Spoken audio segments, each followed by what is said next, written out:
Obstacles, expectations, and the pressure to win come with the territory for professional athletes. The history of the Komets go back, I think it was our 60th year last year, so it goes back quite a ways. We got 3-4 generations of fans coming to the games. To thank Fort Wayne, Indiana, you know, from coming from Toronto, Ontario, you know, Leaf Nation. I mean, we sell out every home opener, every Thanksgiving, every New Year's Eve. Any given night, you got, you know, 6,000, 7,000, 8,000 people there. On the Brink goes inside the Fort Wayne Komets locker room for a never-before-seen perspective from players and coach. We're one of the top drawing teams in all of minor league hockey. There's quite a history here, and we've been in a lot of different leagues, and the team has been very successful and won a lot of championships. It's an inside look at one of the most successful teams in minor league hockey.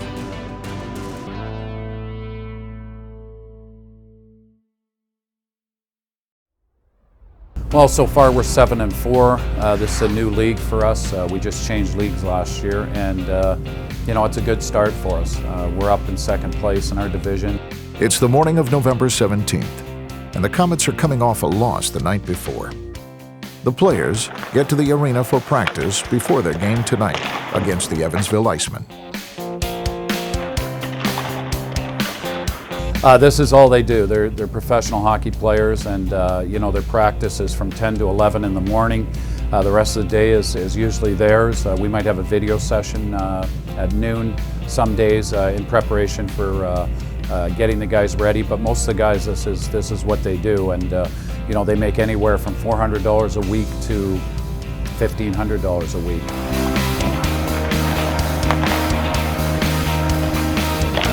You know, I started out as a player in 1973 with the Boston Bruins, and as a rookie got to play with Bobby Orr as my defense partner. Bobby Orr is one of the most famous hockey players that ever played on defense, and it was like catching passes from Joe Montana. Everything was right there. Made it very easy for me to break into the National Hockey League. I ended up playing 10 years there till 1983. Most of the players for us come from either the junior leagues in Canada, the major junior leagues, or the Division I and Division III college teams all over the U.S. And you know, there's literally hundreds of places to get players from. This is my 15th year, you know, playing pro, I guess, so to speak. And grew up playing minor hockey in the Toronto area and the GTHL, like AAA hockey, so to speak. Got drafted in my midget year to the Kingston Frontenacs and the Ontario Hockey League, so it would be like comparable to like Michigan State or whatever, like a D1 college. Colin Chalk is a throwback to my day with leadership and the way the leaders were back then. It's very difficult to find a leader like Colin Chalk now in minor league hockey that's still playing. Colin brings you know, a lot of fire into the locker room. He's not afraid to stand up in front of his teammates and give everybody a tongue lashing as well as himself when it's needed.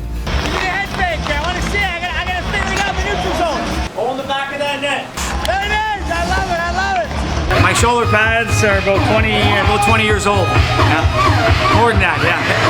I think it was Bantam AAA or Midget AAA, and Joe's the man over there. He rebuilds them when they need to be done. One of Colin's favorite things to do on game day is going to lunch at Fazoli's, a tradition he's had for years. No, that year we made the playoffs, but everyone did. In the whole league, but we were.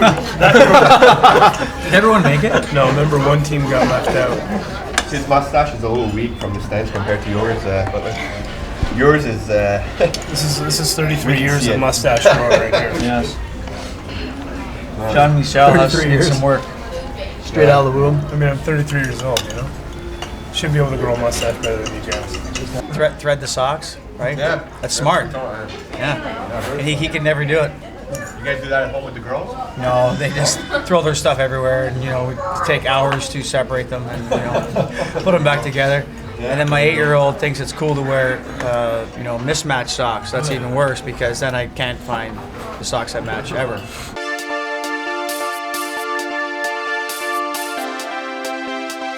It's an hour before the puck drops.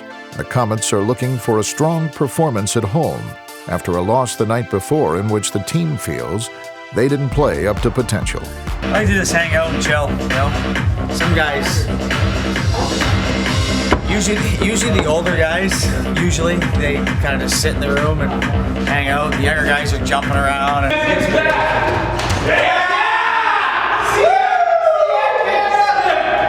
Well, I don't know. You kind of find what works for you, right? Like, so, I mean, I've always kind of had the same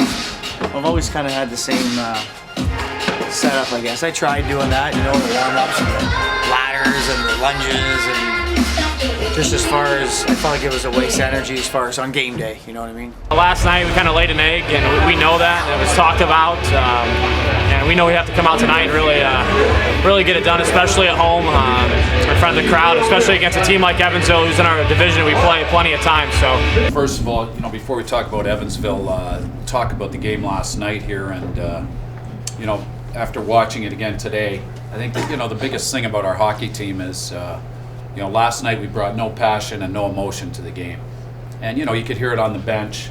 I didn't hear guys yelling across at the other team. I didn't hear guys yelling at guys on the ice. You know, we seem to play better when we take things personally. You know, we got to make sure when we come to this building that the fans are seeing an effort. You know, you're expected to win championships here, and there's probably no other place in sports where that's expected of you walking in. It's a good kind of pressure, guys, because it's the kind of pressure that puts rings on your fingers. And that's what we're all here for. Against Evansville, we only got 5 defensemen. So our game has to be tonight, get it deep and play it in their end. The more we play in their end tonight, the better it is for our 5 defensemen. Because if we're playing in our end tonight like we were last night, you know, we're going to be gassed after 2 periods. When Evansville wins, they go 2 for 5 on the power play, 2 for 4, 3 for 5. So we have to stay out of the box and be disciplined tonight. once you kind of establish a little bit of a hate for the other team, it makes you play with a little bit more passion. Well, it's obviously we both don't like each other.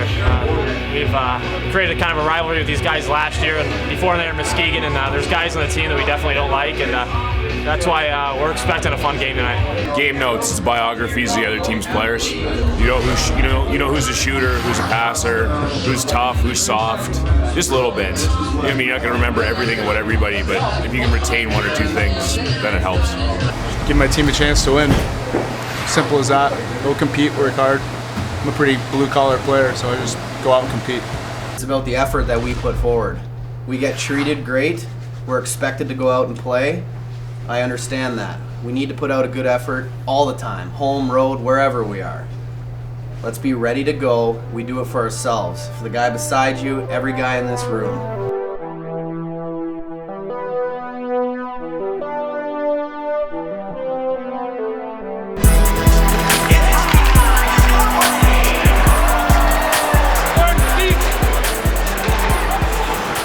Let's commit to it, eh? Let's commit to it. Same side chips. Time. Oh boy, Thorny, on a boy. Time, Brenner, time.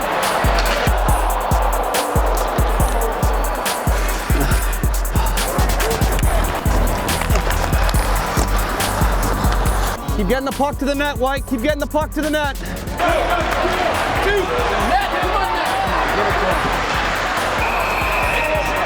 Get that cycle, get that cycle.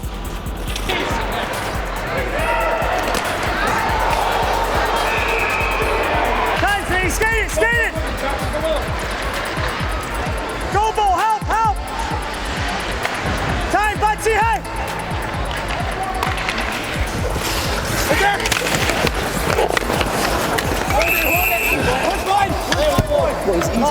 You're good. All right. Aaron, you know better than that.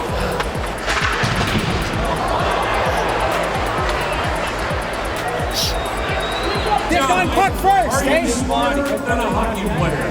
on puck, then body. Stick on puck, guys. Just try and pound it off his pillows. We'll get guys going to the net, you know. First shot though, it was right. Yeah, it hit him. Yeah. Time, Henner! Henner behind you!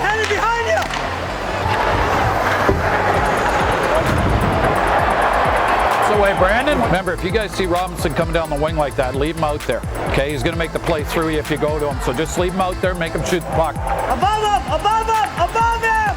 Can't allow that pass, then. Allow that pass! Block it!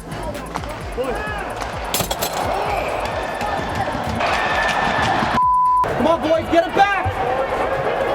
Get it back right now, get to work! Evansville scores the first goal of the game on a power play just seconds before the penalty expires. After a lethargic start, the Komets are looking for a spark.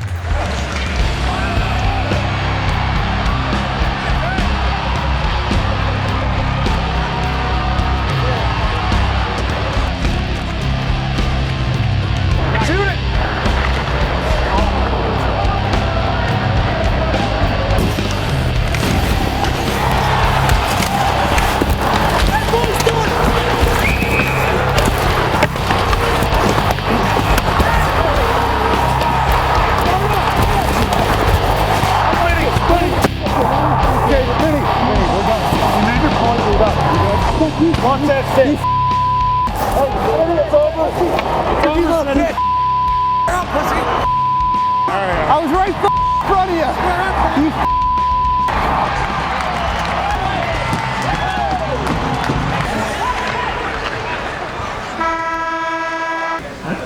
He needs to stick up for himself.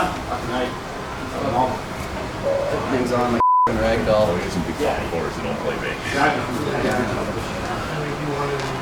You don't want that coming for a while.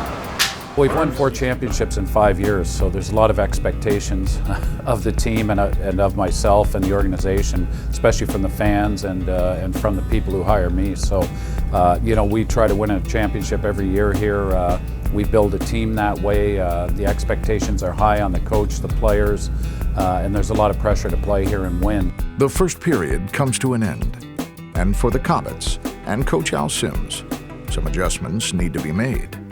We're going down 3-on-3 here. Make sure they're turning and chasing. And F1, we've got to take the body. Got to get into the body. F2's on the wall, and F3, you've got to hustle your ass up to get to their other defenseman. The reason they're successful in the power play, guys, they got 1, 2, 3 on every point shot. Right in front of the net, 1 guy screening, 2 guys picking up garbage. And you know the goalies in this league, guys, they're going to stop 99% of the first shots they see. It's the rebounds that they're not going to stop. There's no way they can get to them and make another save. We need more shots, guys, and we need more traffic, especially on the power play. We're going to change the power play. Chalker's going on the half wall. We'll have Marino down here. Smitty, you're in the slot. On the offensive side, and then he's sticking the lane here, so he's helping deny this, so the 2-on-1 switches. Right. So, yeah, I understand that. This is a scrapbook that my wife put together for me in '98. Gosh, before children. So this was my overage year in Kingston in the Ontario Hockey League. Larry Mavety as the coach. So I don't think if anybody made it off this team. Matt Cook here. He's put a great NHL career together. Matt Bradley. This is my second year playing for the East York Selects in Toronto. We played the Russians in Pee Wee here. You know, it was a big thing they did like in the local paper. This was a OHL cover of a magazine that, you know, just had some, like, you know, I guess kind of the big guns of each team or whatever you want to call it. You got Mark Savard, and he's, you know, had some pretty big years for the Bruins. And the rookie card, and the only card in the OHL, so I think it's going for 50 cents on eBay maybe. But now and then you get some people that send the stuff in, and you sign them and send them back to the, you know, the fans. So, gosh, I haven't looked at this in a long time. So. This is when we won the cup the next day for my first championship in 2003. We won the UHL Colonial Cup, and we also won the Terry Cup. And if you notice, Terry here is missing a stick because he went through some problems the night of the party when we won, and the stick broke off. And put it back together, but that's right when I accepted the cup in 2003. It's actually, I forgot about that picture. We won in overtime. Dustin Barag scored the overtime winner. Last one that's kind of important to me too is I got to, you know, play with the big boys, so to speak, and attend NHL training camp. It was the year that Mario Lemieux, he came back, and it was his first full training camp, so it was pretty cool just, you know, being on the ice with him. And, you know, I can't remember who else was there, but it was a long time ago.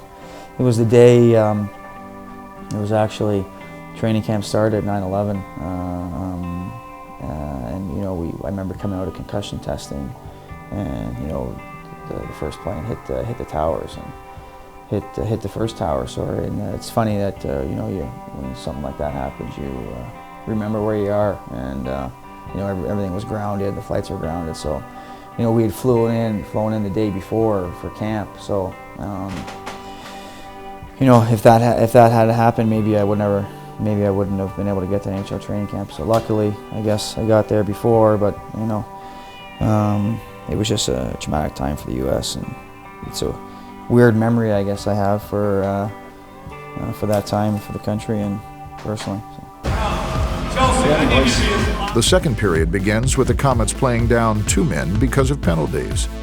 If they can kill the power play, they will be at full strength, only down 1 goal.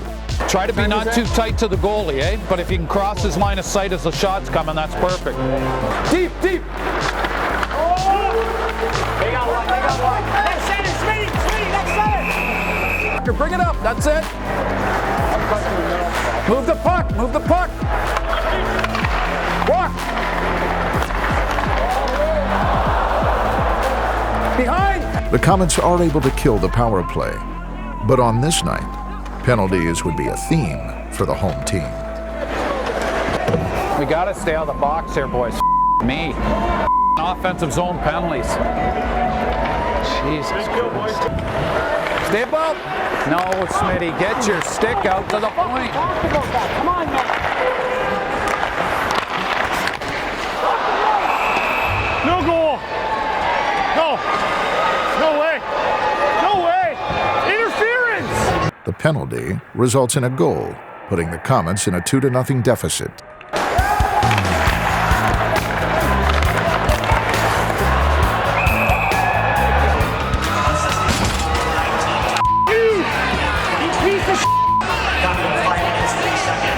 Stand up for yourself. You sticking up for your brother? Yeah, I will. You sticking up for him? Oh, that's cute. Hey, that's cute. Hey, put on the seatbelt. Seatbelt. Strap her on. Strap it on. Do you any time? Let's go. Any time. Oh, what are you gonna do? And don't be afraid to jump down if nobody's on you. Go right to the net. Hey, White, all we gotta do is pick up our intensity level here.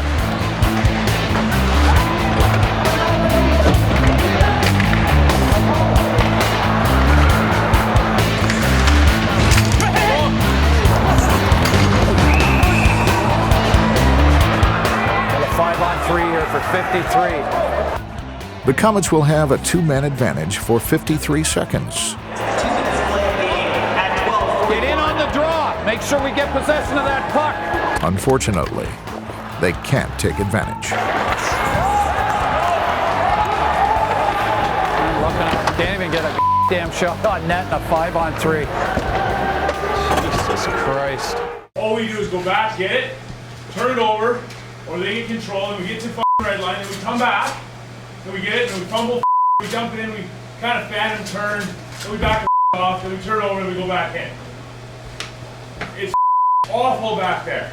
Skip it. Your buddy goes and picks it up. Support him. Win a battle. Finish a hit. Get it to the net. Get a shot. Crash in there. Hack a guy. Do what you have to do. Finish a fight a guy. Whatever you have to do. Let's get fired up for 20 minutes. We can't be tired. Stick the together. Everything positive. Nothing negative. Got to bring our best every night, and when you don't, you usually hear about it from management, from the coach, and from the leaders on our team. Coaching is a lot of hard work, and if you have assistants, obviously I've coached at the National League level with Anaheim for 3 years, and I was a head coach of the San Jose Sharks for a year. You have a lot of people helping you. At the minor league level here, the AA level, a lot of teams have 2 coaches. We have 1 this year. My former assistant is coaching in Pensacola now, in the Southern Professional Hockey League, so I'm doing a lot of the work myself, and it's a lot about preparation, I think, coaching, and it's getting your team as prepared as possible for the team you're playing. Hey guys, obviously we're struggling right now here with confidence as a team, and the only way to get out of it, guys, is just work, and work smart. Make sure we get it deep, stick to our program the way we play. F1, get in there, take the body. We've got 7 takeouts through 2 periods, 7 hits. And we need 15 shots on net, not 9, not 8, not 6. Every time we get a chance to shoot, it has to go to the net here. In the neutral zone, guys, make sure we're trapping. F1, get between them. F2, make it difficult on them to get the red line. We might get a turnover between the blue lines and turn it into a goal. But we just got to keep working, guys, and work smart. Nothing's changed. We took some penalties, they scored 2 power play goals. So what? We can do the same thing here. We can beat this team 5-on-5, we know we can. The third period starts with the Komets trailing by 2. That's it, Fern should have drive that net.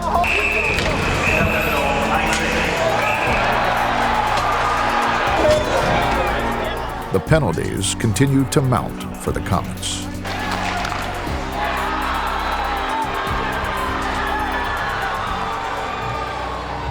I think you could feel it almost from the night before. You know, we'd lost 2-0 the night before, or 2-1 I think, and we didn't play a very good game. So kind of what happens is you're in front of your home crowd, coaches are all over you, you want to have a big Saturday night win, so you're gripping your sticks a little bit tighter, you fall behind, you're trying to play catch up, so you're gripping the sticks even more, so you can just feel it. Guys start to get frustrated, they start taking penalties, which has been a big problem with us as of late, and you can just see the look on guys' faces. You're falling down 1, you're falling down 2, you're falling down 3, you're like, well, how are we going to come back from this? On this night, the Komets would not be able to come back, and they fall to the Icemen 5-0.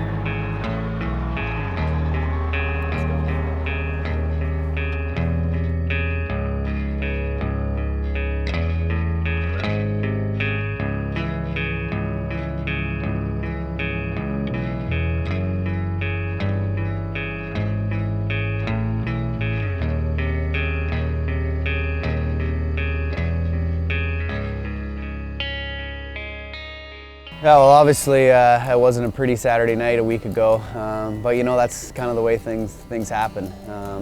We just didn't get out there. We were slumping, I guess, basically is how you can say it. We didn't have it that night, but I mean, let's face it. There's a lot of nights that you don't have it, but you know, it's whether mentally you can, you know, somewhat push through. I personally definitely think there's good losses. If we're going to go out and battle hard for 60 minutes and win your battles and work and leave everything out there, and you lose, then so be it. That's the way it goes, you know. At any point in time, whether it's Chalk or myself, we could be without a job. I mean, I've had a little bit of a slow start this year and haven't had the numbers in these first few games like I normally do. And I mean, I gotta pull up my socks. I gotta play stronger, I gotta get more points, I gotta contribute more. That's just what I expect of myself, but it's also what the organization expects of me. Sometimes you have to hear tough things, and you know, it's how you react to them and how you deal with them is going to be really, you know, the difference. Their power play's outperforming ours right now. You're not going to win games with 7 hits. We usually have 11 or 12 in a period. Once you're going downhill, I mean, it's hard to stop things, so you got to keep things swinging upwards and keep plugging away. When you're not doing well, you know, we find out what kind of guy you are, what kind of man you are, and you know, we find out what kind of men we have on our team. And when you're a leader or you're a veteran guy, you have an A or C or whatever on your jersey, you know, people are looking at you. What you need to do as a leader and a manager and a coach is, you know, take all the excuses out of everybody and your employees, you put it back on them, and you're able to hold them accountable. And that's what you need to do when times are tough. You need to deserve to win and want to win, and you need to come out and give your best effort. And I believe if you're going to do that, you're going to come out on top most of the time. We're here to win games. We're in the business of winning. We're not in the business of making friends and hanging out. And you know, why we're here is to win hockey games, put people in the stands, sell advertising. You know, it is what it is. I've always said if you don't like it, get a desk job.